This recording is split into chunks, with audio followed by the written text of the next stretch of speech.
Back with a Fox News alert. Emergency situation declared in Israel overnight. The IDF strikes Hezbollah targets in Lebanon after detecting that the terror group was planning to launch an imminent attack on Israel.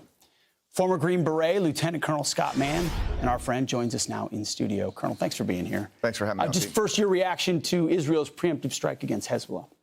You know, the first thing I thought about when I saw that is that we had better start paying attention here at home. You know, what happened on October 7 is not an anomaly. It's gonna hit us here at home. In fact, a lot of the veterans groups who are warning about an attack are saying that the next attack that hits the homeland is not going to be a World Trade Center type attack. It's going to be more of an October 7 style, Russian theater style attack where we live, work, and play. So I hope we're paying close attention to this. Wow, I mean, you're talking, we've let in millions and millions of people. We have no idea who we are. We're vulnerable. Yeah, we are. And ironically, the attackers that we're probably going to see do that have trained in the very NATO bases that we lived and operated in for 20 years in Afghanistan. Wow. Well, let's turn to that topic of Afghanistan, because tomorrow's the 3-year anniversary of that terrible day at Abbey Gate. You were in the middle of almost every aspect of that. You knew a lot of people on the ground. Yeah. Just reflect 3 years later.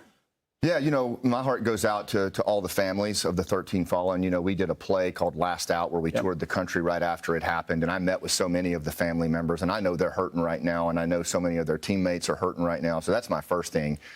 The other thing that I would say, though, is that we've really got to pay attention to what happened there, because the same way that suicide bomber followed our troops into Abbey Gate as they tried to leave, Afghanistan has followed us home. We may be done with Afghanistan, but it's not done with us. And what the veterans are trying to tell Americans and our politicians right now who don't seem to want to listen is that the enemy has a vote, and they are still operating out of Afghanistan, and they very much intend to hit us here at home. Explain that a little bit more. What do you mean by that, Afghanistan following us home? Well, you know, remember that the guys and girls that picked up the phone when we abandoned Afghanistan 3 years ago and the government didn't were veterans who had worked with intelligence professionals and special operators out of Afghanistan. Well, we never hung up the phone. We paid for safe houses, medical supplies, food drops. And these individuals that we trained to collect information have continued to give us information about what's coming. And what they're telling us is there's 20-plus terror groups in Afghanistan. The son of Osama bin Laden, Hamza bin Laden, is alive and well and planning operations. He's married to Mullah Omar's daughter, Zawahiri's daughter. That's an unholy marriage right there. And Haqqani's daughter. And it's coming our way. In fact, we think they're late-stage preparation right now, and we're hearing it from some very vetted sources who, frankly, don't trust our government to give them that information because of the way they left them. So it's not just the equipment we left behind and the money they still have. It's a regathering effect in Afghanistan. In my assessment, and I know I'm not alone in this, in the veteran community, the dashboard is more than blinking red. It is smoke coming off of it right now in a much more like pre-9/11 levels, you're saying? Bigger than pre-9/11. There are more fighters in Al-Qaeda, 10x than there were pre-9/11. The way the border has been opened. Siraj Haqqani, the father of suicide bombing, is the Minister of Interior. He's issuing passports right now. He's the guy that issues travel documents. So they're here licit as well as illicit.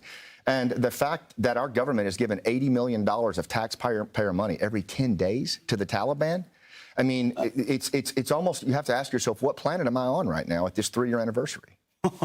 That is all staggering stuff, much of which I didn't know. But we're in the middle of a political campaign right now. We are. Kamala Harris is the nominee. She might get asked about this more, maybe not. But when she was asked about it in April 2021, here's what she said about Afghanistan. Watch. President Biden always said that he wants you to be the last person in the room, particularly for big decisions, just as he was for President Obama. He just made a really big decision, Afghanistan. Yes. Were you the last person in the room? Yes. And you feel comfortable? I do. She feels comfortable. What would you say to her? I would say that when we were running Operation Pineapple Express, one of her military advisors contacted me and asked us to get one of their favorite Afghans out of Afghanistan. This was the special advisor to the Vice President of the United States, asked a volunteer group of veterans to get an Afghan out. Now, you tell me how you can feel comfortable with that. And this is the impact this has had on veterans all over the country. You know, these veterans defended America for 20 years. They did what they were asked to do. And then they were put in a position where they had to answer the phone and stand up for allies that our government wouldn't stand up for. And the moral injury that has caused, the level of suicide and impact, this is not a Republican or Democrat issue. This is an American issue.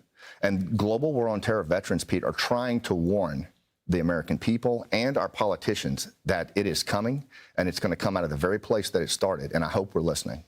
You've said it right here. The dashboard isn't just blinking, it's smoking. Absolutely. I pray you're wrong, but I fear you're right, because nobody would know it better than you.